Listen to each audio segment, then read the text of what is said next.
Early summer, 167 before our era. The sun, a brazen shield forged in Hephaestus' own furnace, beats down on the docks of Piraeus. The air, thick with the scent of salt, drying fish, and the sharp tang of cedar wood from the triremes bobbing in the harbor is stagnant and heavy. Here, at the very heart of Athenian sea power, a foreign presence chokes the familiar rhythms of the port. They are Romans. On a sun-scorched patch of earth between the long walls and the bustling emporium, a crowd of Athenians has gathered. They are not a mob, but a quiet, resentful audience. Among them, cloaked in the simple white folds of a philosopher's hymation, stands Lycomedes of the Academy. His beard is trim, his brow furrowed not by age but by the constant grinding weight of thought. Beside him, his students, young men with sharp eyes and sharper tongues, murmur to one another, their voices dripping with the casual disdain of inherited intellectual superiority. They have come not to learn but to scoff. Before them, the source of their contempt is taking shape. It is a legion, or at least a sizable detachment of one, preparing for field exercises. These are the men of the 2nd Legion Macedonica, veterans of the recent war that had shattered the Antigonid dynasty and brought Greece to its knees. To Lycomedes and his pupils, they are a plague made manifest, broad-shouldered, sun-darkened men with square jaws and an unnerving economy of motion. They are the instruments of a blunt, artless power.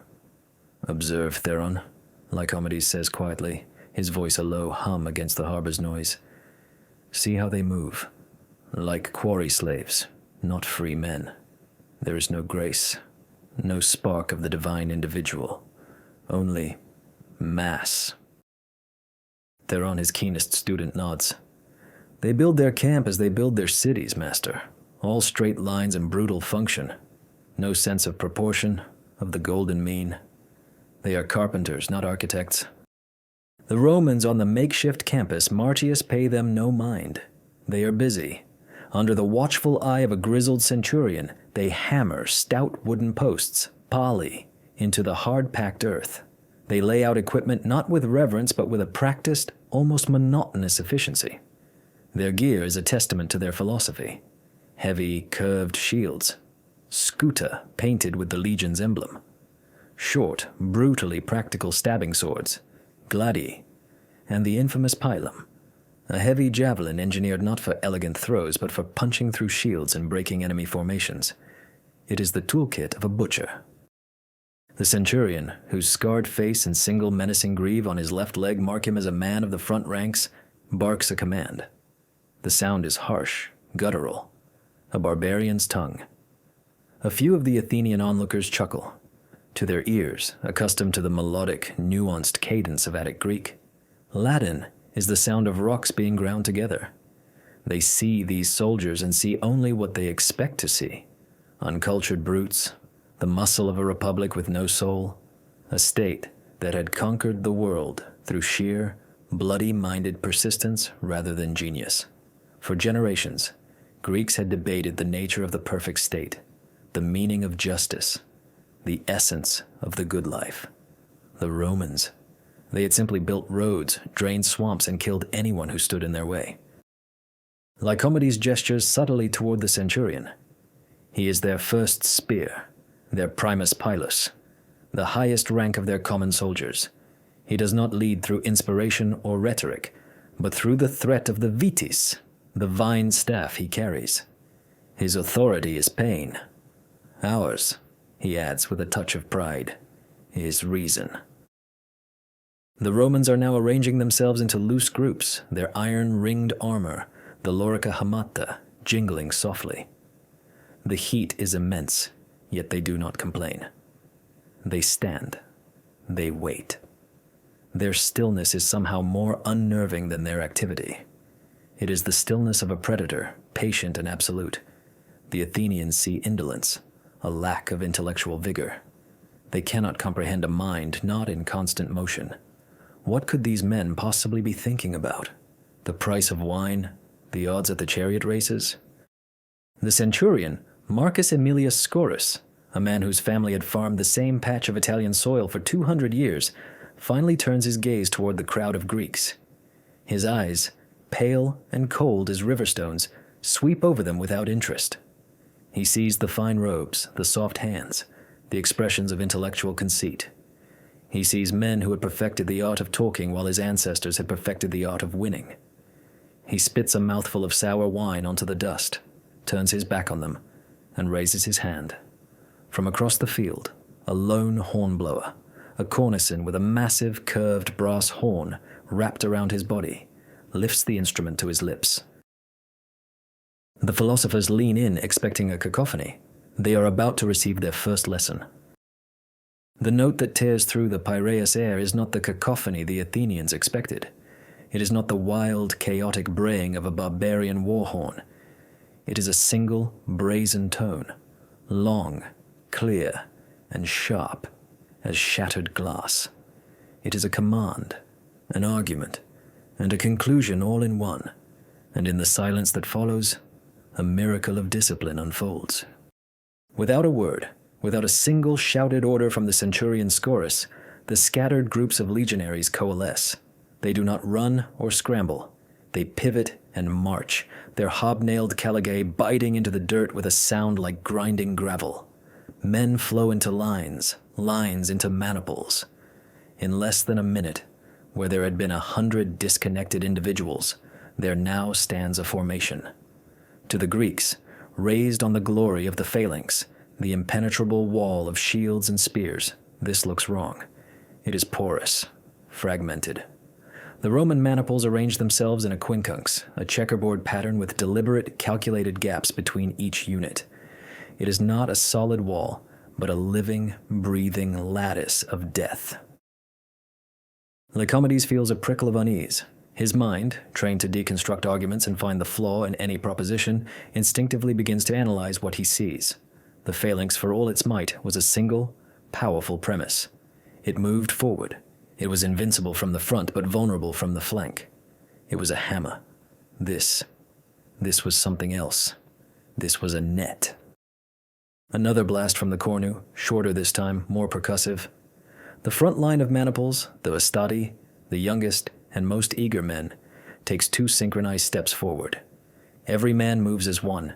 200 left feet strike the ground at the exact same instant, sending a dull thump through the soles of the philosophers' sandals. Then 200 right feet. The precision is chilling. These are not individuals acting in concert. They are the component parts of a single thinking organism. Scaurus, the centurion, now stands to the side, his vine staff held loosely at his side. He does not shout. He simply watches. His presence is enough. He gives a sharp, almost imperceptible nod. A third horn blast. Pila, in manibus. The command is carried not by a voice, but by the music of the horn.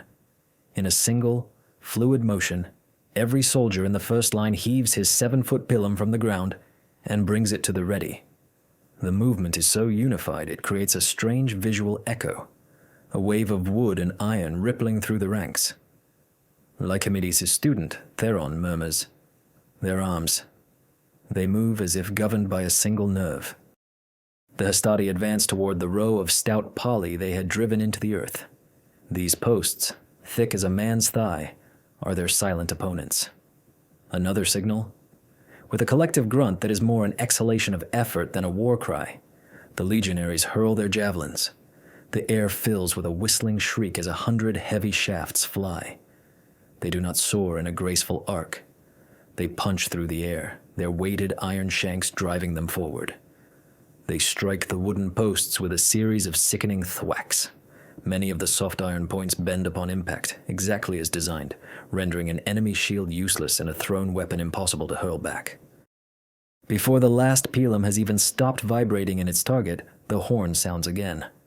Gladio stringite! A sound follows that none of the Athenians had ever heard before, and one that none of them will ever forget. It is the sound of hundreds of swords being drawn from their scabbards at the same instant.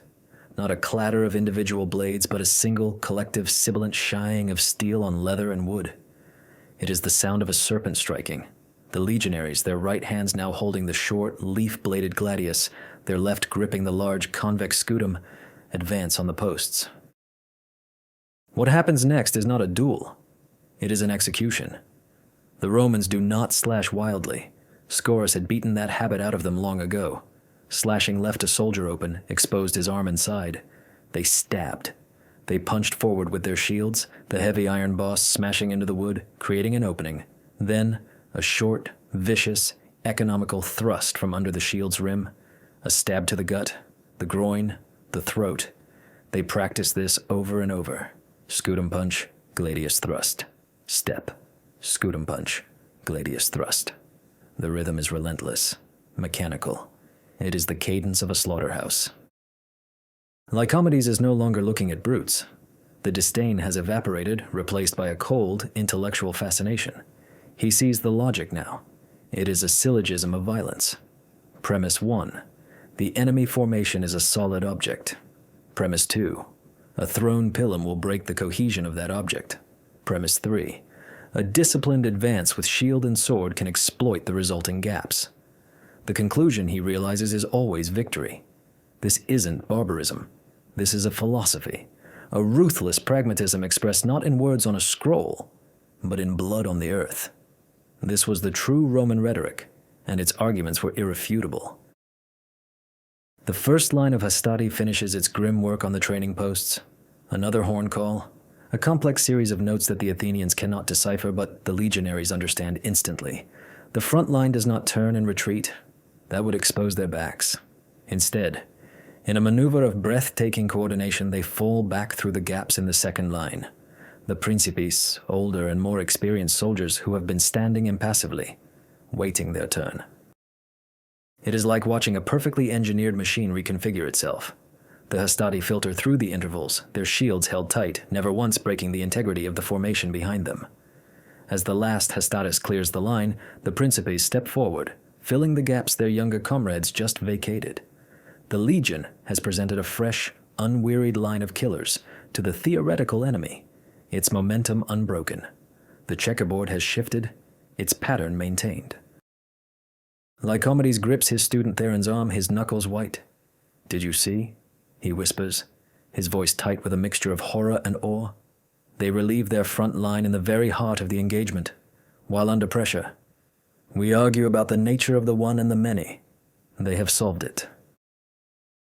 For the Greeks, this is a profound revelation. The Macedonian phalanx, the pinnacle of Hellenistic military thought, was a magnificent but brittle instrument. Once committed, it was a force of nature, but it could not easily change direction, absorb casualties, or sustain its offensive push for long periods without becoming disorganized. It was powerful, but it was not resilient. The Romans, however, had built resilience into the very DNA of their legion. The system was designed to withstand shock, to recycle its strength, to grind down an opponent through relentless systematic pressure. The principes now repeat the drill. The horn calls the same commands. The pila fly with the same deadly purpose. The gladi are drawn with that same terrifying, unified hiss. The advance on the posts is just as methodical, just as brutal. These are men in their late 20s and early 30s, veterans of a dozen campaigns. Their movements are even more economical than the Hastatis. There is no wasted energy, no youthful flourish. Each shield bash, each stab, is a simple, declarative sentence in the language of death. As the second line works, the first line does not rest. The Hastati have fallen back behind the third and final line of heavy infantry, the Triarii. There, under the direction of their own centurions, they begin immediate equipment maintenance. Some use small stones to resharpen the edges of their swords. Others work to straighten the bent shanks of their practice pillar. There is no chatter, no celebration of a job well done. There is only the task at hand and the preparation for the next one. This, more than the violence of the drill, stuns the Athenian observers. The concept of negotium, of business, of duty, over odium, leisure, the pursuit of knowledge and art, is utterly alien to their worldview. An Athenian citizen soldier fought for his city, and then he returned to the agora to debate, to listen to plays, to engage in the life of the mind. For these Romans, the legion was their life. It was a self-contained world of constant, purposeful activity.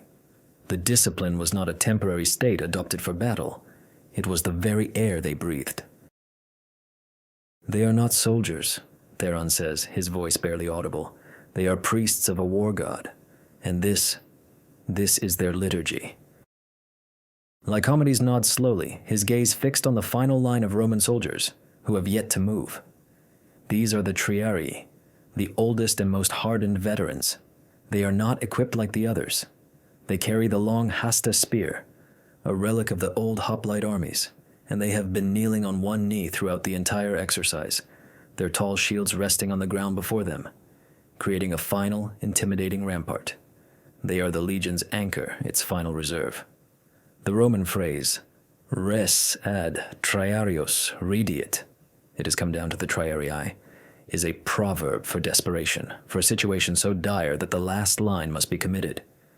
And they have knelt there, motionless, under the blazing Piraeus sun for the better part of an hour, a silent testament to the ultimate depth of Roman resolve.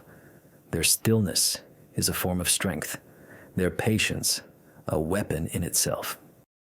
The philosophy was becoming clear to Lycomedes. It was not written in elegant prose. It was etched into the scars of the centurion Scaurus. It was embedded in the interlocking design of the scutum. It was articulated in the cold logic of the three-line system. It was a philosophy of order over chaos, of the group over the individual, of relentless pragmatism over abstract ideals. It was the belief that 1,000 men acting with a single will could conquer a world of 10,000 brilliant but discordant minds. The drills continue. The Principes fall back through the ranks of the waiting Triarii with the same seamless precision as the Hastati before them. The legion has now rotated its entire fighting force, demonstrating an endurance and tactical flexibility that leaves the Greek onlookers grasping for analogies. They had watched athletic contests in the Panathenaic Stadium, the graceful interplay of wrestlers and the coordinated harmony of choral dancers. This was something else entirely. This was not the beauty of the human form in motion. It was the terrifying beauty of a flawless system, a logic made flesh. Now, a new series of horn calls echo across the field. The separate maniples, which had been operating as distinct tactical units, begin to move in complex, interlocking patterns. It is a terrifying geometry lesson. A maniple on the right flank wheels 90 degrees, forming a solid wall of shields to protect against a theoretical cavalry charge. Simultaneously, a unit in the center collapses its frontage, narrowing its profile to march through a simulated defile, then redeploys to its full width without losing cohesion. They form wedges, hollow squares, and refuse their flanks, all guided by the unseen language of the cornu. Lycomedes turns to his students, his expression one of intense analytical focus. "Forget the phalanx," he commands, his voice sharp. "The phalanx is a spear thrust. This is the hand that wields it. It can be a fist, a blade, or a shield. It adapts. Aristotle categorized the forms of government: monarchy, aristocracy, democracy. The Romans have created a military that is all three at once." His students look at him, confused. "It is a monarchy in its command," he explains, gesturing toward the centurion Scaurus, who now walks the lines, his vine staff tapping a legionary's shield to correct its angle by a mere inch. His will is absolute. The legionary does not think, he obeys. It is an aristocracy in its structure. The Triarii, the Principes, the Hastati, a hierarchy of excellence and experience where merit, not birth, determines one's place in the line. And, he says, a note of wonder in his voice, it is a democracy of violence. Every man, from the rawest recruit to the grizzled veteran, carries the same tools, the gladius and the scutum. Each is a citizen in this republic of iron, equally responsible for the integrity of the whole. This is the intellectual leap that changes everything for the Athenians. They had dismissed the Romans as simple, but simplicity, they were now realizing, was not the same as simple-mindedness. The Roman system was simple in its component parts: the soldier, his gear, his basic movements, but infinitely complex in its application. It was the ultimate expression of sophrosyn, the Greek ideal of self-control and moderation, but applied to a collective, and for the purpose of absolute dominance. On the field, the centurion Scaurus finally brings the formation to a halt. The legionaries stand in perfect ranks, their armor glinting, their shields aligned as if drawn with a single straight edge. A silence descends. broken only by the lapping of waves in the harbor and the distant cry of gulls. The men are breathing heavily now, sweat cutting clean channels through the dust on their faces. But not one of them breaks formation. Not one of them leans on his shield or wipes his brow. Scaurus walks before them, his gaze sweeping over his men. He does not offer praise. He does not need to. Their flawless execution is the only praise required. He stops before a young Hastatus, a boy from Umbria, no older than Theron. The boy's shield is held a fraction too low. Scaurus doesn't speak. He simply taps the top of the shield with the tip of his vites. The boy's eyes, fixed straight ahead, flicker in understanding. The shield rises to the correct height, its top edge level with his mouth, protecting his throat. The lesson is given and received without a word. This silent, instantaneous correction is, for Lycomedes, the final piece of the puzzle.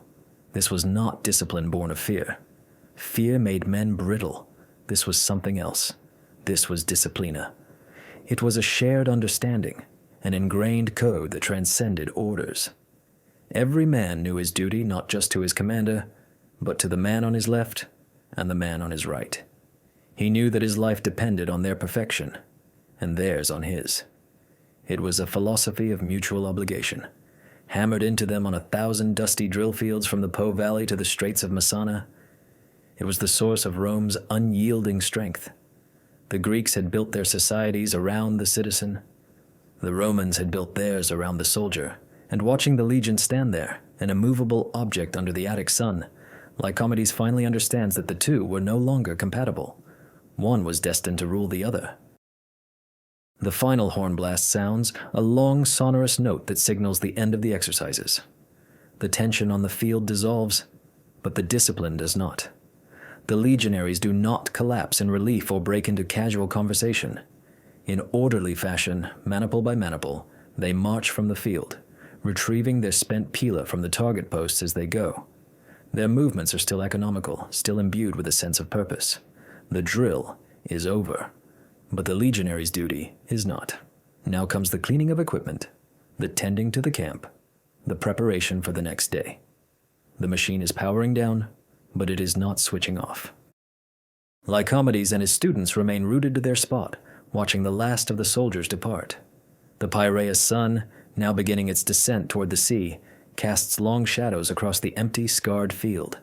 The silence left in the legion's wake is more profound than the noise had been.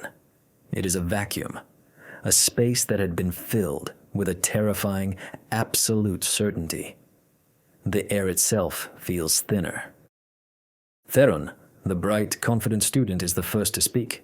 His voice is subdued, stripped of its earlier arrogance. "Master," he says, "what we saw. It was not an army. It was an argument." Lycomedes turns to him, a flicker of appreciation in his eyes. "Explain." "We build our arguments with premises and conclusions, with rhetoric and logic to convince the mind," Theron elaborates, choosing his words with a philosopher's care. "They build theirs with iron, wood, and flesh. Their premise is that order, imposed through discipline, is the greatest virtue. Their logic is the coordinated movement of the maniple. And their conclusion," he says, his gaze falling upon the splintered, pilum-pierced posts, "is conquest. It is an argument that cannot be refuted. It can only be broken. And no one, Lycomedes thinks, had been able to break it. Not King Pyrrhus with his elephants, not Hannibal with his genius, and certainly not Perseus of Macedon, whose rigid phalanxes had shattered against this flexible, relentless Roman system at Pydna just the year before. The Greeks had been debating the ideal. The Romans had been perfecting the actual. The crowd of Athenian onlookers begins to disperse, their murmurs now a mix of fear and grudging respect. The laughter is gone.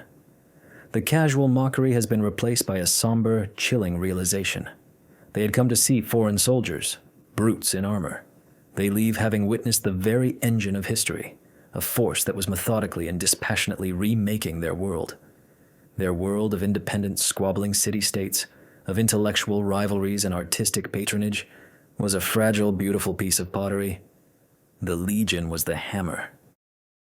As Lycomedes prepares to leave, his eye catches one last detail. Centurion Scaurus has not left with his men. He stands alone in the middle of the field, kicking at a loose patch of dirt. He bends down, picks up a small, sharp stone, and tosses it aside. He is inspecting the ground, the campus, ensuring it is clear of debris that could trip a man in tomorrow's drill. It is a small, insignificant act, but to Lycomedes, it is everything. It is the philosophy in microcosm, the concern for the smallest detail, the unceasing, unglamorous work, the understanding that victory is not won in the glorious charge, but in the 1,000 mundane preparations that precede it. The philosopher and the centurion are two different worlds. One lived for the clarity of the idea, the other for the perfection of the act. But standing there, separated by 100 paces of dusty earth, Lycomedes feels an unfamiliar and deeply unsettling kinship. He recognizes the same pursuit of a kind of truth. Scaurus' truth was simpler, harder, and written in the lives of men. "Come," Lycomedes says to his students, his voice weary, "let us return to the academy. We have much to discuss." As they walk back toward the city, past the long walls that had once guaranteed Athens' security, Theron asks the question that hangs in the air between them all. "Master, how do we answer such an argument?"